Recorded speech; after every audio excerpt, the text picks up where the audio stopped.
विद्यार्थी मित्रांनो, आज आम्ही इयत्ता 9वी ब च्या वर्गामध्ये आहोत आणि 9वी ब चे विद्यार्थी खूप हुशार आहेत।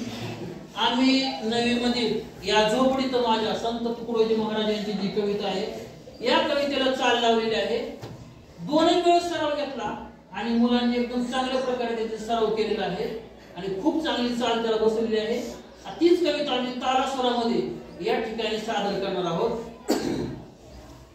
1 2 कधी म्हणाली सौख्य कधी मिळाली ती सर्व प्राप्त झाली या झोपडीत माझ्या ती सर्व प्राप्त झाली या झोपडीत माझ्या भूमीवरी पडावे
Good.